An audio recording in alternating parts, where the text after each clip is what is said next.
Hello everyone, welcome back to গল্প কথা। আজকের এপিসোডে যে ঘটনাগুলি আছে বেশ কিন্তু ভয়ের।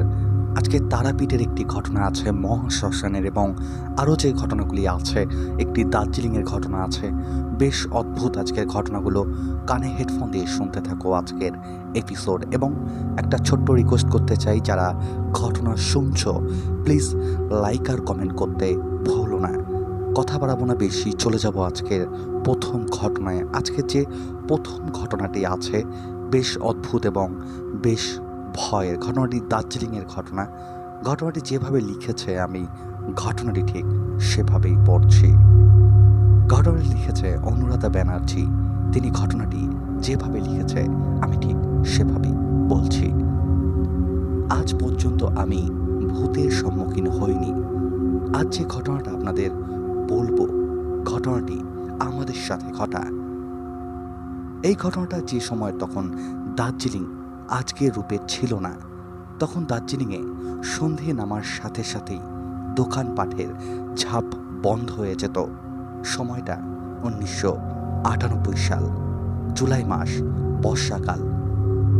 জেঠুরা আর আমরা মোট 7 জন মিলে গেলাম দার্জিলিং। প্রথমবার পাহাড় দেখা, এবং তাও বর্ষাকালে। অপরূপ দৃশ্য মনের মণিকোঠায় চিরকাল থেকে যাবে। দার্জিলিংয়ে জেঠুর কর্মসূত্রে একটি রেস্টাউট ব্যাংকের হোটেলে উঠেছিলাম। সেটি মেল থেকে একটু দূরে ছিল। তখন ঘোর বর্ষাকাল থাকায় হোটেলটি ফাঁকাই ছিল। আমরা দুটো ঘর নিয়েছিলাম। একটা বড় ঘর, তাতে দুটো বড় খাট ছিল। আর একটা বড় খাট ছিল, সেটাতে আমি, জেঠিমা আর মায়ের শোবার ব্যবস্থা হলো। আর অপেক্ষাকৃত ছোট খাটটাতে 2 দাদার। ওই ঘরটা ছিল দোতলাতে, একদম করিডোরের শেষে, তারপরেই বারান্দা। আর আমাদের ঘরের বিপরীতে একটা পরিবার, আর বাবা আর জেঠু থাকলো 3 তলার একটা ঘরে। আমরা পথে মিরিক ঘুরে আসায় হোটেলে ঢুকতে ঢুকতে বিকাল হয়ে গিয়েছিল, আর তার সাথে অবিশ্রান্ত বৃষ্টি। আমরা সেদিন হোটেল থেকে আর বেরোইনি। বারান্দা আর জানালা দিয়ে যত দূর দেখতে পেলাম অন্ধকার নেমে এসেছে পাহাড়ের বুকে। রাত 8টা নাগাদ আমাদের হোটেলের সামনে এক চালা গোমটি ঘর ছাম বন্ধ করে দিল। আর আমরা ওই হোটেলে ওই একতলার খাবার ঘরে গিয়ে খেয়ে আসলাম। তারপর কিছুক্ষণ আড্ডা দিয়ে 11টা নাগাদ সবাই শুয়ে পড়লাম। বাইরে আবার মেঘ দেখে ঝমঝমিয়ে বৃষ্টি নেমেছে। তারপর কতক্ষণ কেটেছে জানি না, ঘুম ভাঙল একটা আওয়াজে। কারোর যেন পায়ের আওয়াজ পাচ্ছি, ঠিক দরজার বাইরে। ঘর পুরো নিস্তব্ধ, সবাই অঘরে ঘুমাচ্ছে। সেটা সবার মৃদু মন্দ নাসিকার গর্জন বুঝলাম। আওয়াজটা ভালো করে বোঝার চেষ্টা করলাম। দেখলাম আমাদের ঘরের পাশে যে লম্বা টানা করিডোর আছে, পায়ের আওয়াজ সেখান থেকেই আসছে। আমাদের ঘরটাতে 2টো দরজা ছিল। একটা দরজা ভালো করে চেপে বন্ধ করা, আর দরজার মাথার ওপর একটা সাঁড়াশি জানালা করা, যেটা একটু ফাঁক করা। এরপরে মেন দরজা। আওয়াজটা যেন ওই বন্ধ দরজা পর্যন্ত আসছে, তারপরেই ফিরে যাচ্ছে। মা আর জেঠিমার মাঝে শুয়েছিলাম। দুজনকে ডাকলাম, কিন্তু দুজনের কোনো সাড়া পাওয়া গেল না। মাকে জড়িয়ে ধরে মাথা পর্যন্ত কম্বল মুড়ি দিয়ে শুয়ে থাকলাম, এবং চোখ খুলল যখন বেশ সকাল। আকাশের মুখ ভার, ঝিরঝির বৃষ্টি। সকালে সবাইকে উঠে যখন বললাম, আমার জেঠুর ছোট ছেলে বান্টিদা বলল, আওয়াজটা তুইও শুনেছিস? আমিও শুনেছিলাম, কিন্তু কাউকে সাহস করে ডাকতে পারিনি। মা আর জেঠিমা বলল, তোদের মনের ভুল। 3 তলাতে হয়তো ম্যানেজারের পরিবার আছে, ওরাই হয়তো যাতায়াত করছিল। আমি আর দাদা কথা না বাড়িয়ে চুপ করে থাকলাম। হোটেল থেকে বেরোলাম সকাল 9টা নাগাদ। বৃষ্টি ধরেছে। বেরোবার সময় দেখলাম দাদা ম্যানেজারের সাথে দাঁড়িয়ে গল্প করছে। মেলে রাস্তায় হাঁটতে হাঁটতে বান্টি দাদা বলল, শোন, তিনতলাতে ম্যানেজার একাই থাকে। আমাদের বাবারা যে ঘরে রয়েছে তার 2-3টে ঘরের পর আর কেউ তিনতলাতে ওই মুহূর্তে নেই। দাদা বলল, বুঝলি, আজকে রাতে ব্যাপারটা ভালো করে লক্ষ্য করতে হবে। এখানে একটা কথা বলে রাখি, এই হোটেলটার ল্যাডিংগুলোতে একটা করে ছবি ঝোলানো ছিল। আমাদের দোতলা ল্যাডিংয়ে একটা বিদেশি কুকুরের ছবি ঝোলানো ছিল। সকালবেলাতে ছবিটা একদম নর্মাল, কিন্তু সন্ধ্যার দিকে যেই 2 চোখে পড়েছিল কুকুরটির ছবিটা, চোখগুলো জাস্ট জল করছিল, যেন একটা ইউনিকর্ন ফিলিং হচ্ছিল। হয়তো মনের ভুল, আমরা সব কিছুর মধ্যেই ভৌতিক ব্যাপার খুঁজছিলাম, কিন্তু ছবিটা দেখলে গাটা সত্যি শিরশির করে উঠছিল। সেদিন রাতের বেলা আমরা সবাই তাড়াতাড়ি খেয়ে দিয়ে শুয়ে পড়ি। আমরা প্রায় সবাই ওই আওয়াজটার জন্য অপেক্ষা করছিলাম। শুয়ে শুয়ে অপেক্ষা করতে করতে ঘুমিয়ে পড়েছিলাম। ঘুমটা ভাঙল দেখি জেঠিমা আমাকে ফিসফিস করে বলছে, রুম্পা, এই দেখ, আওয়াজটা আবার হচ্ছে। খেয়াল করলাম কালকের থেকে পায়ের আওয়াজটা আজ বেশি জোরে হচ্ছে। গতকাল যেমন হাঁটাটির ধীর গতি ছিল, আজকে হাঁটাটি অতি দ্রুততার সাথে হচ্ছে। গতকাল আওয়াজটা কিছুটা দূর থেকে এসে থেমে যাচ্ছিল, আজকের হাঁটাটি অতি দ্রুত। এবং মাথা তুলে দেখলাম 2 দাদা উঠে বসে আছে। ওরাও একটু ভয় পেয়েছে আমার মনে হলো, কিন্তু আশ্চর্যজনকভাবে ঘরের মধ্যে আমরা 4 জন শুলেও মা কিন্তু কিছু শুনতে পাইনি। এরপর শুরু হলো বল গড়িয়ে যাওয়ার মতো আওয়াজ। প্লাস্টিকের শক্ত ছোট বলগুলো যদি মেঝেতে গড়িয়ে যায় তাতে যেমন টক টক আওয়াজ হয়, ঠিক সেই রকম আওয়াজ হতে লাগলো। কখনো মনে হচ্ছে আমাদের দোতলার করিডোরে, কখনো বা 3তলার করিডোরে। সে যেন এক অদ্ভুত পরিস্থিতি। আমরা সবাই স্থির হয়ে থাকলাম। ঘরের নীল রঙের একটা লাইট ল্যাম্প জ্বলছিল। সারা ঘরে পিন ড্রপ সাইলেন্স। আমরা কিছুক্ষণের জন্য নড়তে ভুলে গেছি। এর ঠিক মিনিট 10 পর আমাদের মেন দরজাতে ঠক ঠক করে আওয়াজ শুরু হয়। সেই মুহূর্তে প্রচণ্ড আতঙ্কেতে মনে হয়, কে রে ওখানে, বলেই বিছানা থেকে এক লাফ দিয়ে নেমে ঘরের সবকটা আলো ফটাফট জ্বালিয়ে দিয়ে বান্টিদা। ঘড়িতে তখন রাত 3টে বাজে। এরপর বেশ কিছুক্ষণ আর কোনো আওয়াজ পাওয়া যায়নি। আলো জেলে রেখেই আমরা শুতে যাই।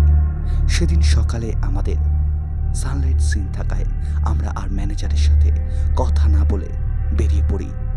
রাস্তায় যেতে যেতে জেঠিমা বলছিল, হয়তো সামনের পরিবারটা দুষ্টামি করছিল, বান্টির গলার আওয়াজ পেয়ে পালিয়ে গিয়েছে।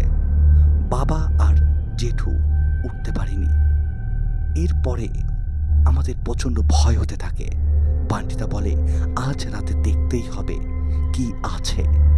এরপর পরের দিন রাতে আমরা সবাই শুয়ে আছি।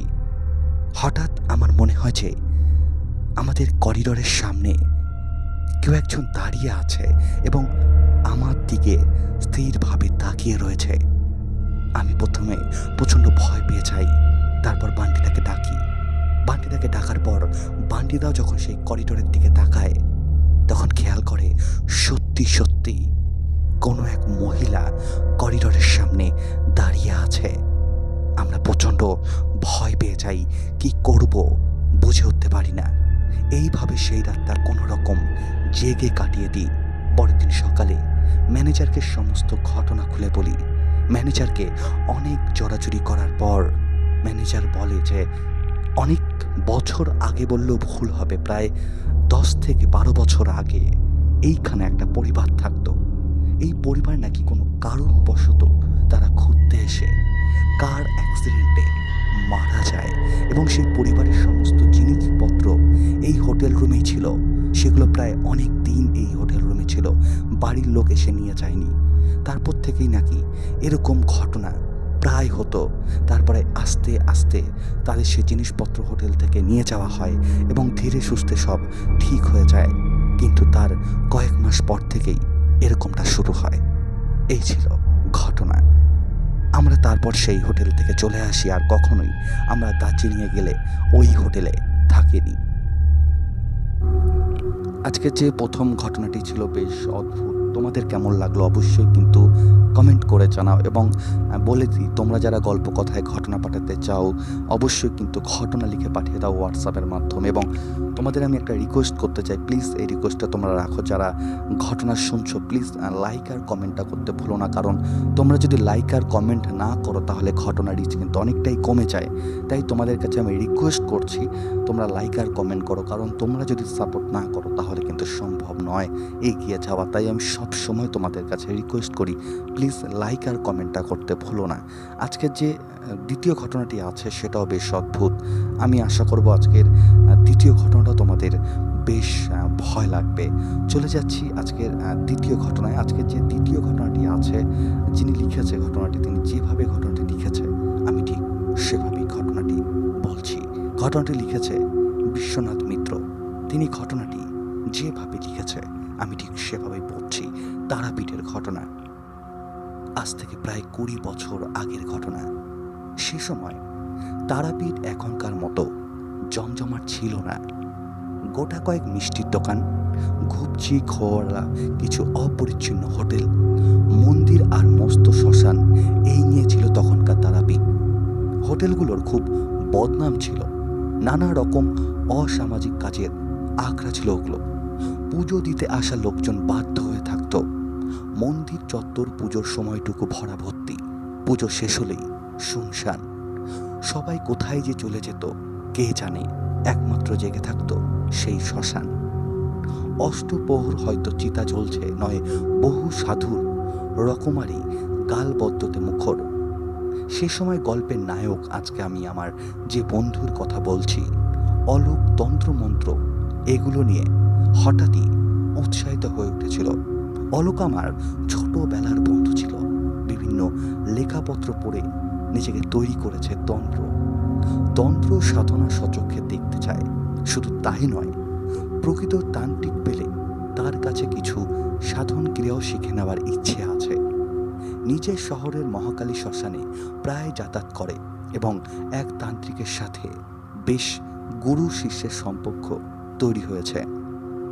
2 বছর লেগে থাকার পর ওর তান্ত্রিক গুরু জানালেন যে সামনের অমাবস্যায় তারাপীঠের মহাশ্মশানে চলে যেতে, সেখানে অলোকের মনোবাসনা পূর্ণ হবে।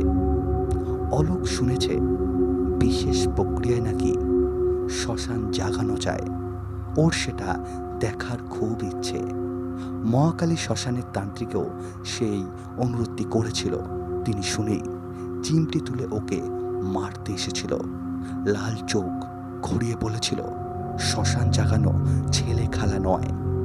অসীম শক্তিধর তান্ত্রিকের কাজ করতে পারেন, সামান্য ভুল ত্রুটি হলে নিজের প্রাণ যাবে। দমে না গিয়ে অলোক আরও উৎসাহিত হলো। তার ইচ্ছে দেখে সেই তান্ত্রিক তারাপীঠ যেতে বলেন, কিন্তু কিছু শর্ত মেনে। প্রথমে গিয়েই পুজো দেবে মায়ের মন্দিরে, তারপর শ্মশানে গিয়ে সাধক বামা খেপার সাধনস্থলে প্রণাম করে আসবে। সেখানে মনের ইচ্ছে ব্যক্ত করে বাবার আশীর্বাদ চাইবে। রাতে 11টার পর মায়ের আশীর্বাদী ফুল সাথে নিয়ে যাবে শ্মশানে। তারপর তারা মায়ের ইচ্ছে, তিনি আরও বলেছিলেন সেখানে ভালো মন্দ কিছু হলে তার দায় একান্তই অলোকের। তাই সে যেন বিচার বিবেচনা করে যায়। অল্প বয়সে রক্ত গরম, যখন সন্ধান পেয়েছে সে তো যাবেই। বাড়ি থেকে একা যেতে দেবে না, তাই আমাকেও টেনে নিল দলে।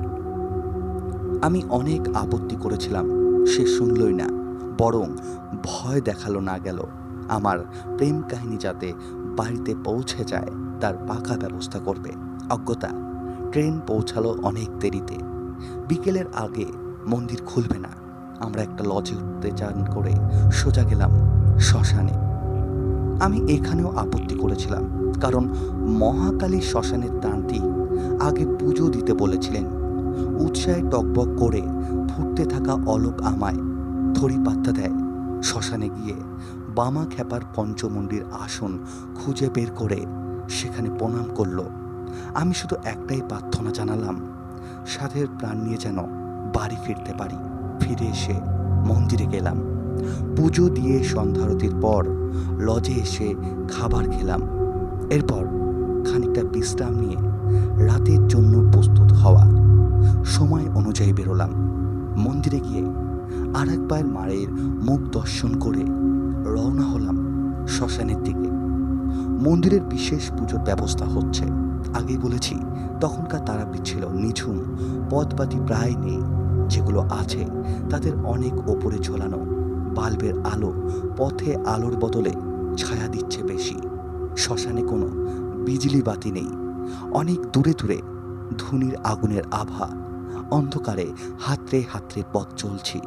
মনে কেমন এক অস্বস্তি ভয়। হঠাৎ এক পাল শেয়াল ডেকে উঠল। কেমন যেন সে ডাক অলোকের তান্ত্রিক গুরু বলে দিয়েছিল পঞ্চমুণ্ডির বেশি কাছে না যেতে, কিন্তু অন্ধকারের আবছায়াতে ঠিক করতে না পেরে আমরা প্রায় সেখানে হুমড়ি খেয়ে পড়লাম। সাথে সাথে কে যেন অসাব্য ভাষায় গালাগালি দিয়ে পিঠে ভয়ঙ্কর জোরে মারল। সামনে নিয়ে তাকিয়ে দেখি বিশাল কাঠামোর এক তান্ত্রিক রক্তবর পরনে হাতের মোড়ার হাতটি তুলেছে মাথা লক্ষ্য করে। দুজনেই পায়ে পড়লাম। সব শুনে মারমুখী কি শ্মশান জাগানো দেখবি, জঘন্য গালাগালি দেখে প্রাণ নিয়ে আর ফিরতে পারবি না, এগুলো। তারপর বলতে থাকে এখনই বেরো, না হলে তোদের মেরে সেই মরার ওপর বসে তন্ত্রক্রিয়া করব। ভয়ে হাত জোর করে ক্ষমা চেয়ে ফেরার পথ ধরলাম।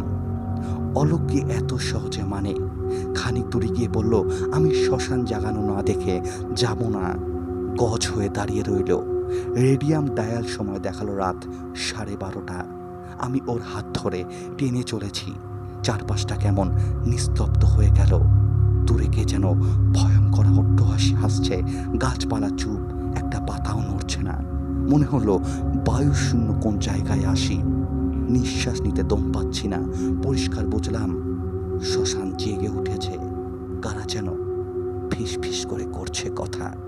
কাহিনীতে অনুভব করতে পাচ্ছি। হঠাৎ আমাদের ধাক্কা দিয়ে কেউ চলে গেল। বিভৎস পচা গন্ধে গা গুলিয়ে উঠল। যতই হাঁটি পা ভারী হয়ে আসছে। চারিপাশে একটা পচা দুর্গন্ধ বেরোচ্ছে। মনে হচ্ছে জীবন্ত লাশ যেন আমাদের পাশ দিয়ে হাঁটাহাঁটি করছে।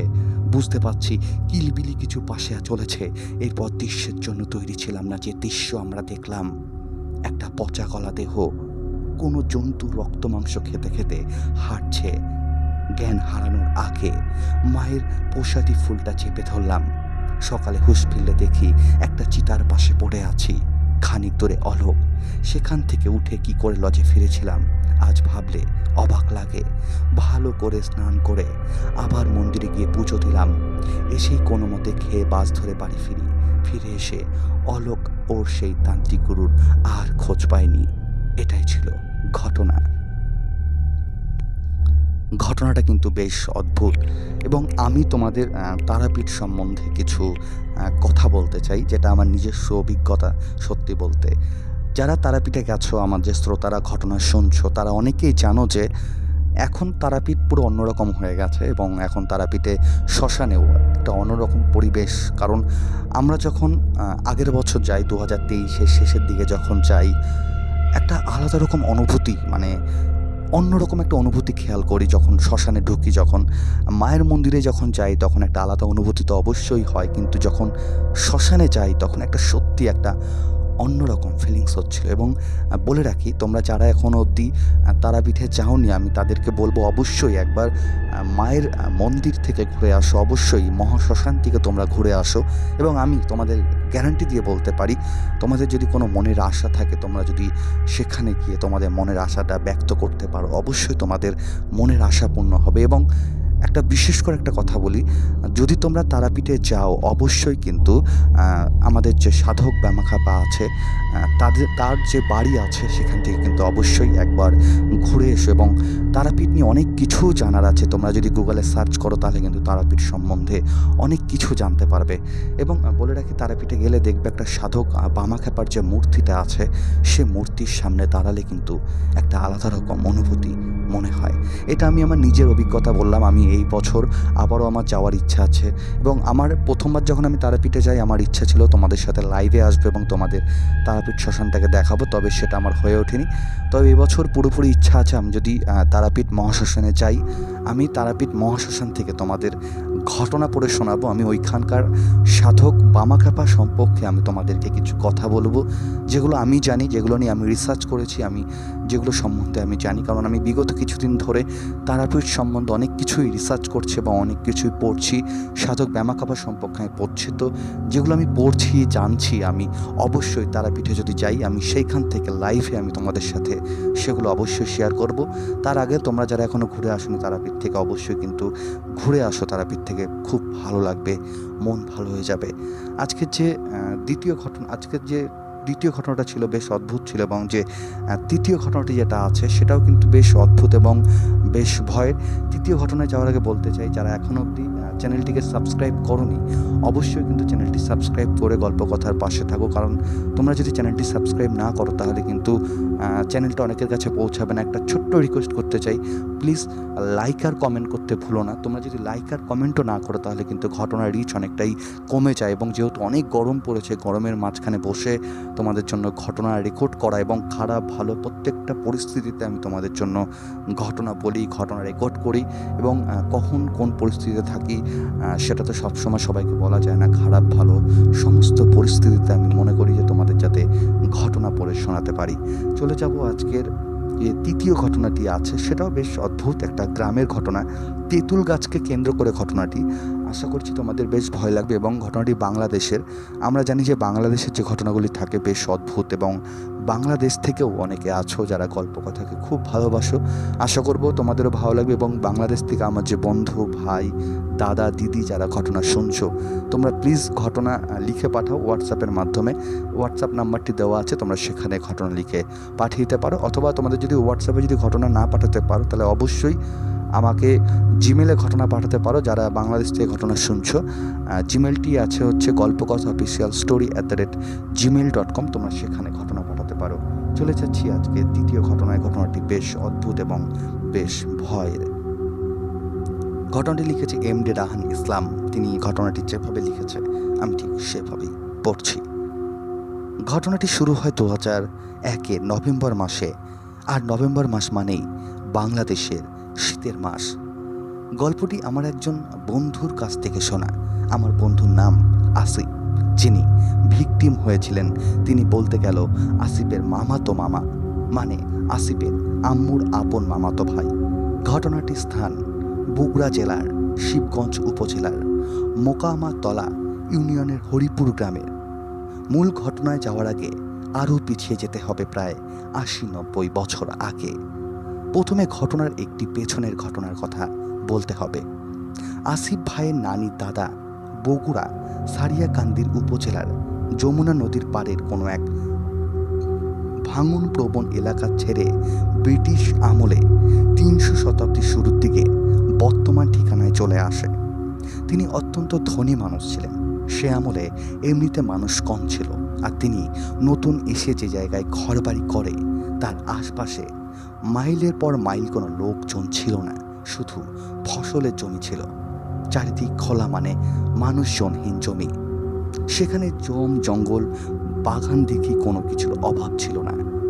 আসিফ ভাই নানার আপন মামা, পরবর্তীতে তার নানার শ্বশুর, তার নানির বাবা জনাব কুফর উদ্দিন সাহেব মহান মুক্তিযুদ্ধে অত্যন্ত সাবধানে স্থানীয় কিছু হিন্দু পরিবার, নারী শিশুসহ বিভিন্ন মানুষকে নিজ বাড়িতে আশ্রয় দেয়। কারণ তখন পাক সেনারা, মানে পাকিস্তানের সেনারা হিন্দুদেরকে বেশি মেরে ফেলত, এবং সকল লোক দেশের হয়ে যুদ্ধ করত। তাদের থাকা খাওয়ার সব কিছু ব্যবস্থা তিনি করে দিত। তিনি তখন ওই সব মানুষকে নিরাপদে রাখার জন্য নিজ ঘরের ভেতরে মাটি খুঁড়ে সুড়ঙ্গের মতো একটি গোয়া বানায়, এবং ওই সকল মানুষকে গোয়াতে লুকিয়ে রাখত, যাতে কোনো পাক সেনা বা রাজারা কারা তাদেরকে খুঁজে না পায়। এবার আসি ঘটনায়। সেখানে একটি নর্মাল তেঁতুল গাছ যেমন বিশাল আকারের হয়, ঠিক ততটা বড় না, তবে একটা ছিল অস্বাভাবিক রকমের, পোস্ত অনেকটা মোটা, এবং ওই গাছে একটি বিশেষ জিনিস ছিল। সেটা হলো গাছের মাঝে খানিক ফাঁকা, মানে একটা গাছে যেমন কাঠ পাখি ছিদ্র করে বাসা করে ঠিক তেমন একটি ছিদ্র করা ছিল। গাছটির শিকড় অনেক দূর দূরান্ত ছড়িয়েছিল এবং আরও একটি অদ্ভুত বিষয় হলো গাছে অনেক তেঁতুল ধরে, তবে কোনো প্রাণী বা কোনো মানুষ খেতে চাইতো না বা আসেও না। এমনকি 16 বছরের মধ্যে কোনো পাখিও এখানে বাসা বেঁধে থাকেনি। এরপর শুরু হয় সেই আসল ঘটনা। সেই গ্রামে হঠাৎই বন্যা আসে এবং বন্যাতে পুরো গ্রাম ডুবে যায়। কিন্তু সেই তেঁতুল গাছের যে ফোকরটা ছিল সেটা কিন্তু সেই গ্রামের বন্যায় ডোবেনি। অনেক মানুষ এমন গেছে যে সেই তেঁতুল গাছে বাসা বেঁধেছিল, মানে অনেক মানুষ সেই তেঁতুল গাছের ওপরে ছিল সেই বন্যাতে নিজেদের বাঁচানোর জন্য। বন্যা যখন চলে যায় তখন অনেক মানুষ মৃত অবস্থায় পড়ে থাকে। এই বন্যার পরেই শুরু হয় আসল ঘটনা। সেই তেঁতুল গাছটায় একজন গলায় দড়ি দিয়ে আত্মহত্যা করে। তারপর থেকেই গ্রামের মানুষজন যখনই সেই তেঁতুল গাছের পাশ দিয়ে যাওয়া আসা করা শুরু করে তখনই তারা খেয়াল করে কেউ একজন সেই তেঁতুল গাছের ডালে বসে আছে এবং কেউ যদি সেই তেঁতুল গাছের পাশ দিয়ে যায় তাকে ডাক দেয় এবং কাছে ডাকে। গ্রামের মানুষ যারা মুরব্বী আছে তারা সবাই ঠিক করলো সেই তেঁতুল গাছটাকে কেটে ফেলবে। এই ভেবে গ্রামের দুজনকে ডাকা হলো সেই তেঁতুল গাছটাকে কাটার জন্য। কিন্তু অদ্ভুত ব্যাপার, যেই দুজনকে ডাকা হলো সেই তেঁতুল গাছটা কাটার জন্য, তারা যখন সেই তেঁতুল গাছটা কাটতে শুরু করে তারা খেয়াল করে তেঁতুল গাছের গা দিয়ে রক্ত বেয়ে পড়ছে। তারা প্রচণ্ড ভয় পেয়ে তেঁতুল গাছটি না কেটে নিজের বাসায় চলে যায় এবং পরের দিন সেই দুজনেরকে মৃত অবস্থায় সেই তেঁতুল গাছের সামনে পাওয়া যায়। এইভাবে ধীরে ধীরে সবাই আরও আতঙ্কিত হতে থাকে। কেউ সেই তেঁতুল গাছের সামনে যেতে চায় না। একদিন সবাই খেয়াল করে সেই তেঁতুল গাছের সামনে একজন মহিলা দাঁড়িয়ে আছে। সবাই সেই মহিলাকে চিনতে পারছিল না। সে মহিলা এক বৃদ্ধার ভেষে সবার বাড়ি থেকে ভিক্ষা চাইতো। এরপর গ্রামের সবাই ঠিক করে সেই তেঁতুল গাছটাকে পুড়িয়ে ফেলবে। তার জন্য সবাই কাঠকোণ নিয়ে এসে সেই তেঁতুল গাছের নিচে আগুন ধরিয়ে দেয়। কিন্তু অদ্ভুত ব্যাপার, পুরো গাছটা পুড়ে গেলেও তেঁতুল গাছের যে ফোকরটা ছিল সেই ফোকরের মিডিলটা, মানে যেখানে সেই গর্তটা ছিল ফোকর টাইপের, সেটা কিন্তু পড়েনি। এরপর গ্রামের মানুষ একজন মুরব্বীকে ডেকে নিয়ে আসে, তাকে সমস্ত ঘটনা খুলে বলে। তিনি বলে যে এই গাছটাকে কাটতে হলে কিছু মন্ত্র করতে হবে, জিন দ্বারা এই গাছটাকে কাটতে হবে। তারপর সেই মুরব্বী কিছু জিন দিয়ে সেই গাছটাকে কাটার ব্যবস্থা করে। গ্রামের সকলে খেয়াল করে যখন সেই গাছটা কাটা হচ্ছিল তখন এক মহিলাকে সবাই দেখতে পায় সেই ফোকরের ভেতর থেকে মুখ বের করে সবার দিকে তাকিয়েছিল। এই দৃশ্য দেখে গ্রামের প্রত্যেকটা মানুষ প্রচণ্ড ভয় পেয়ে যায় এবং যখন গাছটা পড়ছিল সেই একটা চিৎকার সবাই চিনতে পায়। একটা মানুষের গায়ে আগুন ধরে গেলে যেমন চিৎকারের আওয়াজ শোনা যায়, ঠিক সেরকম চিৎকার সবাই শুনতে পায়। তারপরে আস্তে আস্তে পুরো গাছটা পুড়ে যায়। এরপরে সব কিছু ঠিক হয়ে যায়। এটাই ছিল ঘটনা। আজকের 3টি ঘটনাই কিন্তু বেশ অদ্ভুত ছিল। তোমাদের কেমন লাগলো আজকে 3টি ঘটনা অবশ্যই কিন্তু কমেন্ট করে জানিয়ে দাও। এবং বলে রাখি, গল্প কথা কিন্তু কোনো রকম কুসংস্কারকে প্রমোট করে না। আমরা ঘটনাগুলি শুধুমাত্র এন্টারটেনমেন্ট হিসেবে বলি। আশা করব গল্প কথা পরিবারের সদস্যরাও ঘটনাগুলিকে শুধুমাত্র এন্টারটেনমেন্ট হিসেবে গ্রহণ করবে। এবং বলে রাখি, যারা আমাকে ঘটনা পাঠাতে চাও কি করতে হবে, ডিসক্রিপশান বক্সে একটি হোয়াটসঅ্যাপ নাম্বার দেওয়া আছে, তোমরা সেখানে আমাকে ঘটনা পাঠাতে পারো। অথবা তোমরা যদি মনে করো আমাকে ইমেলের মাধ্যমে ঘটনা পাঠাবে, তোমরা সেটাও করতে পারো। ইমেল আইডি দেওয়া আছে গল্পকথা অফিসিয়াল story@gmail.com। এবং গল্পকথা কিন্তু কোনো রকম কুসংস্কারকে কখনোই প্রমোট করেন এবং কোনো জায়গার বিষয়ে কিন্তু কুসংস্কার ছড়ায় না। আমাদের কাছে ঘটনাগুলো যেভাবে আছে আমরা ঘটনাগুলি কিন্তু ঠিক সেভাবেই পড়ি।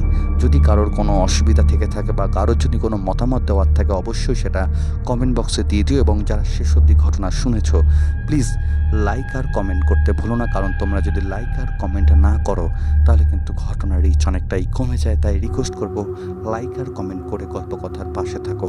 অনেক ধন্যবাদ আজকে 3টি ঘটনা শোনার জন্য। দেখা হচ্ছে সামনের দিন ঠিক রাত 10টায়।